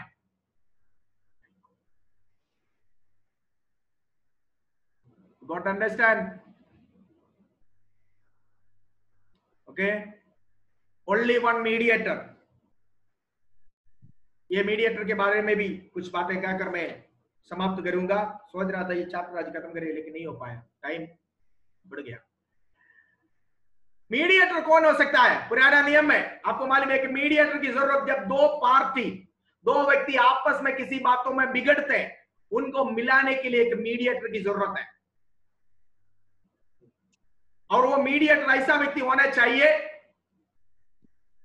जो इन दोनों व्यक्तियों को अच्छी तरह जानता है, दोनों व्यक्तियों की कमजोरी प्लस माइनस को जानता है, वही एक मीडिएटर बन सकता है। ठीक है, तो परमेश्वर और मनुष्य के बीच में पौलुस कहते हैं कि मीडिएटर है। कई लोग इस संसार में हैं, देवी देवता लोग जिसकी पूजा करते हैं, पर पौलुस कहता है एक वन मीडिएटर ओनली, एक ही मीडिएटर है, कहीं नहीं है, एक ही है। वो कौन है? प्रभु यीशु मसीह। अगर यीशु मसीह मीडिएटर है तो यीशु मसीह में इस मीडिएटर बनने की क्या योग्यता है? नंबर वन, इसको समझने के पहले ये मीडिएटर के जरूरत किसको पड़ी? दो पार्टी कौन कौन है इसमें? इसमें एक पार्टी परमेश्वर है, दूसरा पार्टी इंसान है। दोनों दो स्वभाव का है, दो स्वभाव का है। परमेश्वर एक तरफ में, इंसान एक तरफ में, दोनों दो पार्टी। ये दोनों पार्टियों को मिलाने के लिए ये दोनों का स्वभाव, ये दोनों की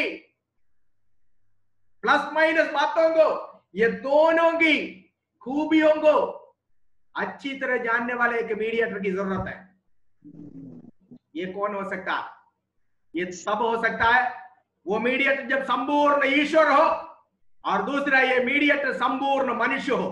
क्योंकि एक क्लाइंट, एक पार्टी इंसान है, एक पार्टी परमेश्वर है। तो इन दोनों का अगर आपस में मिलाना, मीडिएटर का काम ही मिलाने का काम है। मीडिएटर मिलाने वाले हैं। अगर एक मीडिएटर की जरूरत है तो ये मीडिएटर वही हो जो ईश्वर और परमेश्वर दोनों को मिलाए, और मिलाने के लिए वो मीडिएटर के अंदर ईश्वर का गुण भी होना चाहिए, साथ साथ मनुष्य का गुण भी होना चाहिए। प्रभु यीशु मसीह में दोनों गुण था, क्योंकि वो संपूर्ण मनुष्य भी था और वो संपूर्ण परमेश्वर भी था। हालेलुया। इसलिए उसकी जन्म से पहले नाम जब दे दिया, का उसका नाम इम्मानुएल रखना। इम्मानुएल का मतलब क्या है? गॉड इज विथ अस, परमेश्वर हमारे साथ है। जन्म लेने से पहले ये मीडिएटर का नाम रखा Immanuel, means God with us, परमेश्वर मनुष्य के संग, परमेश्वर हमारे संग। That is the meaning of Immanuel.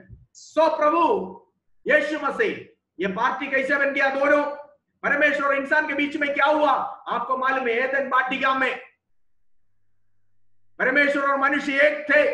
परमेश्वर और मनुष्य के बीच में एक संगति था, रोज आराधना, रोज संगति, रोज शाम के वक्त परमेश्वर एदन वाटिका में उतर आते थे।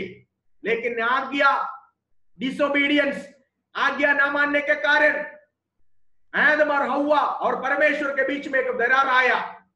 परमेश्वर एक तरफ मुंह फेरा, इंसान दूसरे तरफ मुंह फेरा। तब से लेकर इंसान और परमेश्वर के बीच में एक गड्ढा बन गया। वो गड्ढा बढ़ गया। पूरे लगभग 4000 साल परमेश्वर इंतजार किया। मनुष्य के कुल से कोई भी व्यक्ति परमेश्वर और मनुष्य को आपस में मिलाने के लिए तैयार नहीं हुआ, सामर्थ्य नहीं हुआ, क्योंकि वो मीडिएटर उस क्वालिटी का नहीं आया जो ईश्वर का स्वभाव और मनुष्य का स्वभाव हो। सो इसलिए परमेश्वर इंतजार किया। None from the human community, मनुष्य के कम्युनिटी से एक भी नहीं आ सका। उस समय स्वयंभू परमेश्वर एदन वाटिका में उतर आया हुआ वही परमेश्वर अपनी महिमा तजकर, अपनी महिमा को घटाकर, जब परमेश्वर ने समझा कि मानव जाति से एक मीडिएटर जो बिगड़ा हुआ परमेश्वर और मनुष्य के बीच में एक बिचवाई बनकर, एक मीडिएटर बनकर नहीं आ सकता, उस समय परमेश्वर ने अपना महिमा तजकर, भेष बदलकर, मनुष्य का रूप धारण कर इस संसार में आया। संपूर्ण परमेश्वर जो स्वर्ग में महिमा में विराजमान परमेश्वर एक स्त्री के कोख के द्वारा एक मनुष्य बनकर, संपूर्ण मनुष्य बनकर इस संसार में आया। 3.5 साल वो मनुष्यों के बीच में रहा, मनुष्य बनकर रहा, मनुष्य के दर्द समझा, मनुष्य के विलाप समझा, मनुष्य की आंसू की भाषा समझा। और यहाँ तक अलगदाई का एक व्यक्ति अगर एक घर से डेथ होकर, मृत्यु होकर जब अलग हो जाता, उसका दर्द क्या है, ये तक यीशु मसीह मनुष्य होकर समझ लिया। संपूर्ण परमेश्वर संपूर्ण मनुष्य बनकर आया, ठीक है। और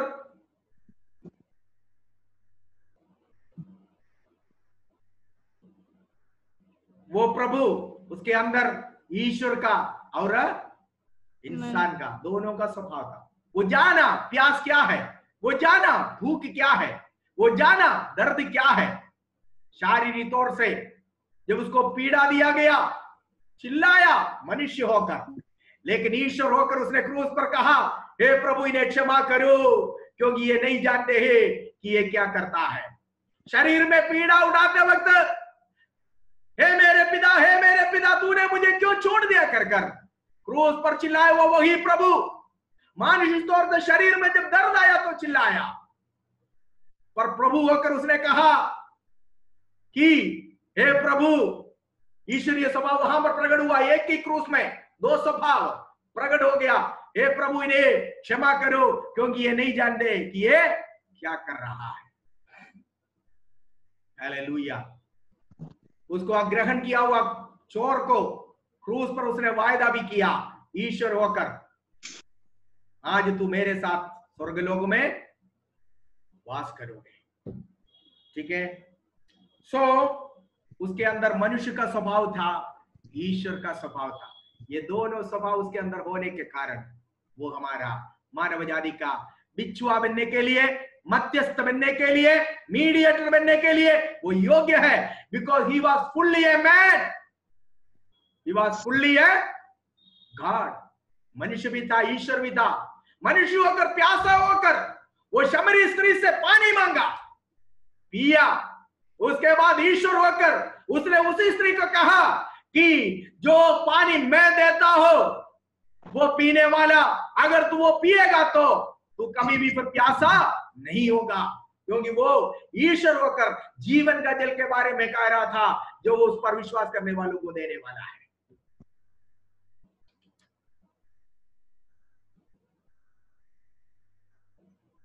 सो इसलिए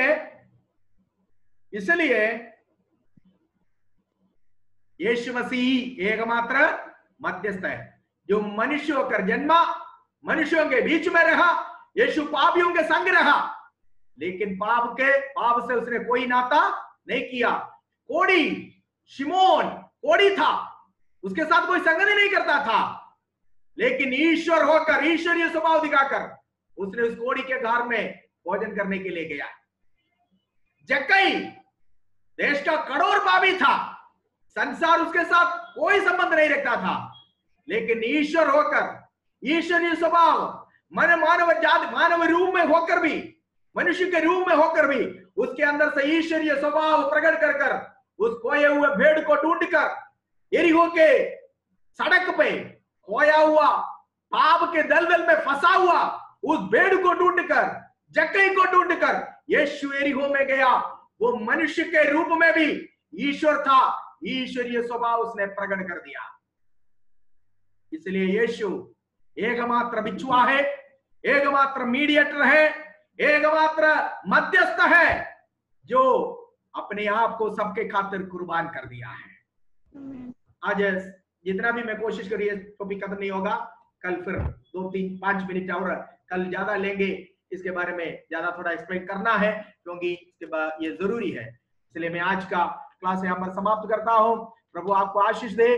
प्रभु की आगमन देर है तो हम नेक्स्ट क्लास में आगे इस विषय को जारी रखेंगे।